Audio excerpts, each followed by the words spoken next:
Hey everyone, we're going live here on YouTube. I wanted to just hop on here. I know I'm a couple minutes early. I just wanted to make sure people had time to hop on.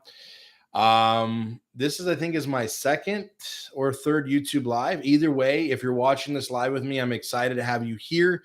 I'm going to be talking about basically teaching on the 3 mistakes to avoid when starting a personal chef business. One of the things that we're going to be discussing as well is moving forward, some of the content I'll be putting out on YouTube. I'm excited to use this platform to continue to reach a lot of you guys. And so I already see that some of you guys are joining. Jennifer said, hey, chef, how are you doing? Again, if you're watching this live, that's awesome. If you're going to be watching the replay, which again, it's YouTube, so it's going to upload to YouTube. You guys will be able to come and watch it anytime you want. So I'm trying this out. I'm not for sure if I'm going to continue to do lives or just upload some great content, but I do have a lot of content that I'm going to be sharing with you guys over and over. Samson, morning. How are you doing? I have a lot of stuff here on my whiteboard in my office, and I'm excited to share with you guys crazy amounts of content. Every single week, I'm going to be coming out with something new. So stay tuned. Again, I think I'm going to actually not do a live in the future on YouTube. I'm probably going to be just putting out content on YouTube, but I'm going to try to release it every single Friday for you guys. All right. So that's that being said. If this is your first time kind of watching me on YouTube, make sure that you subscribe to the channel. Make sure you hit that little bell for that notification to make sure every time we put out new content, you guys do not miss it. All right. So with that being said, I'm going to dive into what I'm going to be talking about today, which is the 3 common mistakes that most people make and why you should avoid these 3 major mistakes when starting a personal chef business, or really with starting any business for that matter. All right. But I'm going to give you, honestly, it was a little hard for me to choose which 3 mistakes because when I started my personal chef business, for those of you guys that don't know me, again, my name is Andres Hinojosa. I'm the founder of the Chefpreneur Movement. We are here to help you start, run, and grow a personal chef business. That's what we teach. That's what we do. We're an amazing community that can help you. There's not a lot of people out here doing these, helping people on the level that we are. We strive to help every single one of our students and chefs, and even the people that are absorbing our content, whether it's on YouTube, on Facebook.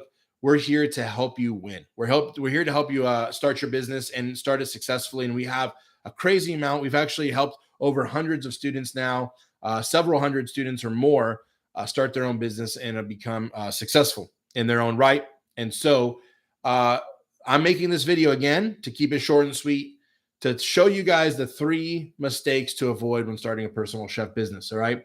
And again, if you guys are in the chat over here, I appreciate that. I know this is going to be up on YouTube, so I'm not going to try to converse as much, but I appreciate it. Alicia's there, Matt, Ashley, Alan, Samson, Jennifer. Appreciate you guys all hopping on and watching live. Okay, so let's dive into the 3 mistakes to avoid when starting a personal chef business. Now, again, I seriously had a hard time narrowing it down to 3.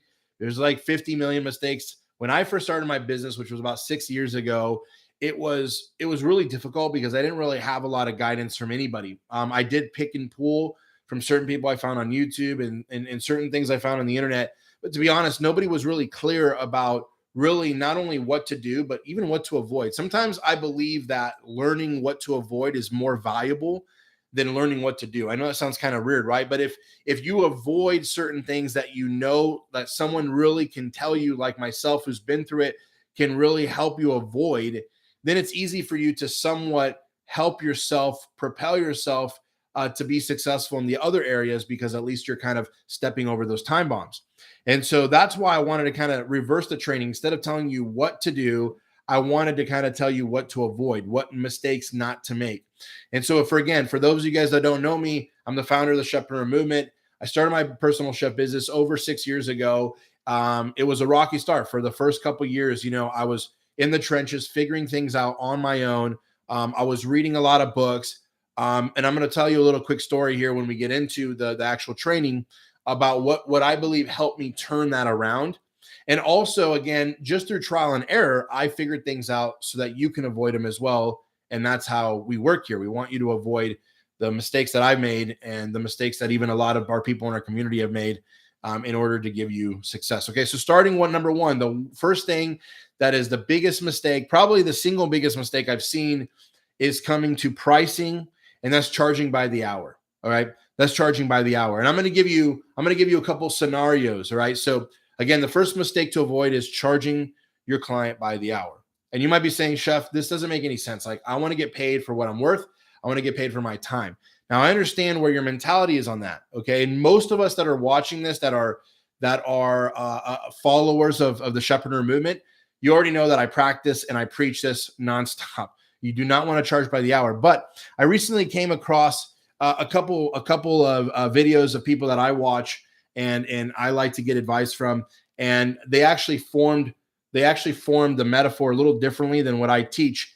And same concept, don't charge by the hour, but they set it up in a way that it actually was more impactful that I want to share with you guys today. So I'm going to give you the scenario in a personal chef, in the personal chef space. Let's say a client reaches out to you. They want you to cook for 10 people for them. And you start doing the math in your head. You're like, okay, chef, I charge $50 an hour, right? Good wage, right? $50 an hour. You know, most people will be happy because that's $50 an hour is good money, right? But the thing is that the next question the client's going to ask is, how long is it going to take, right? That's kind of the more sensible question. If you put yourself in the client's shoes and you're like, well, you're telling me that you charge by the hour, you're charged $50 an hour. The next logical question is how much time is it going to take, right? So how much time? So I want you to really get this in your head for a minute, right? How much time is it going to take? Now think about it this way.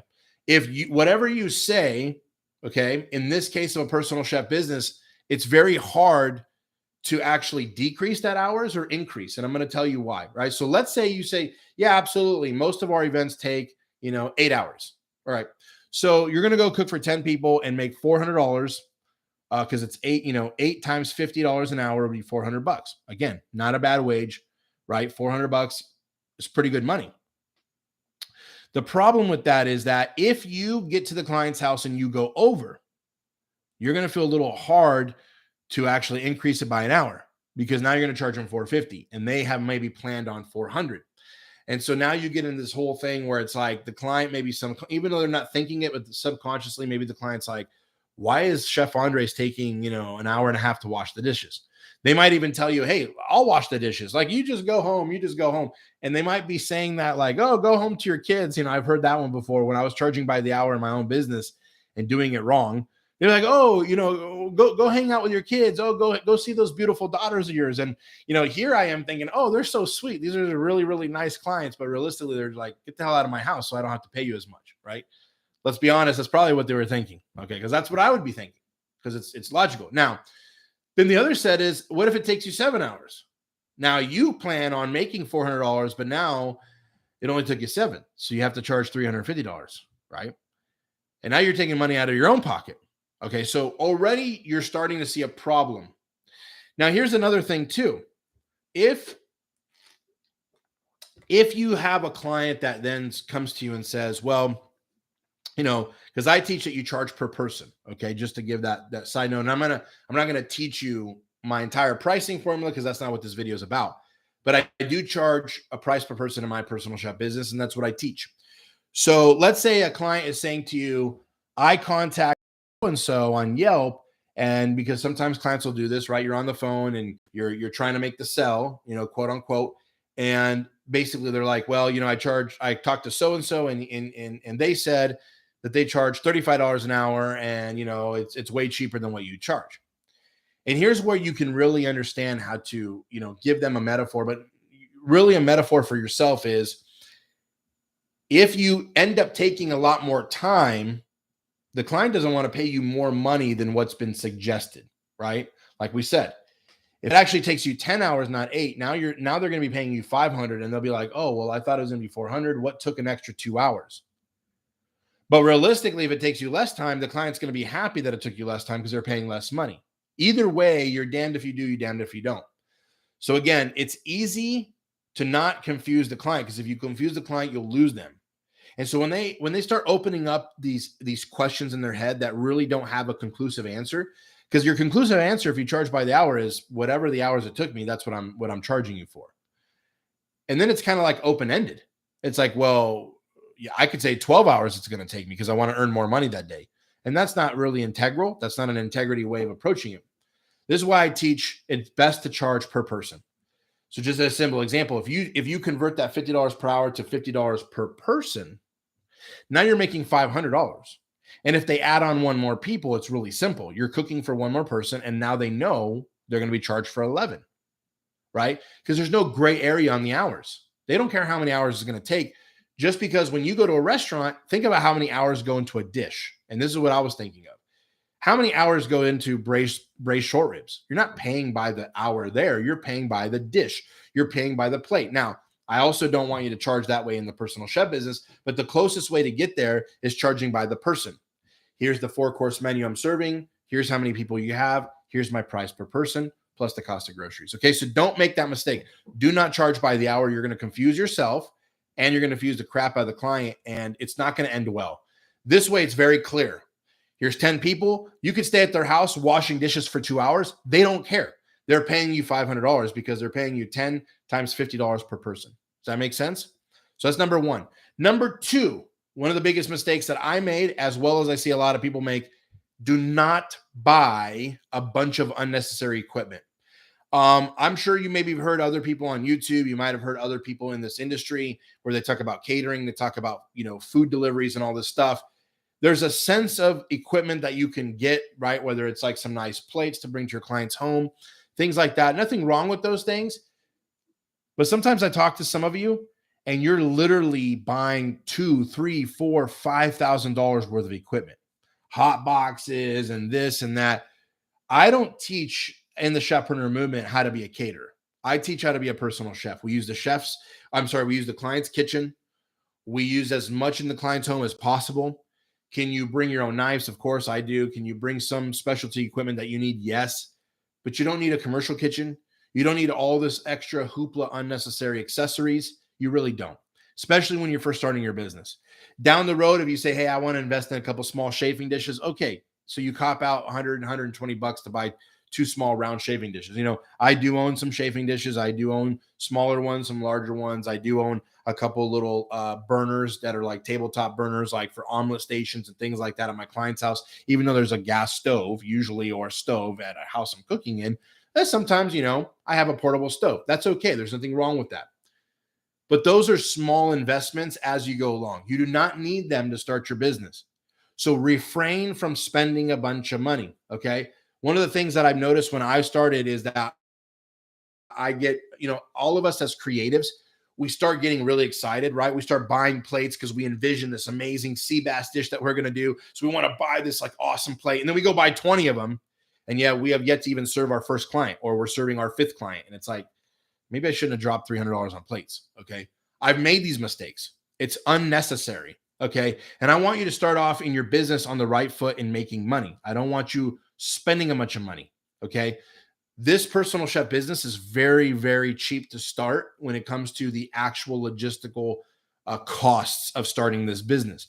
I've even done whole trainings on how it costs about $500 or less, and that's including insurance for a whole year.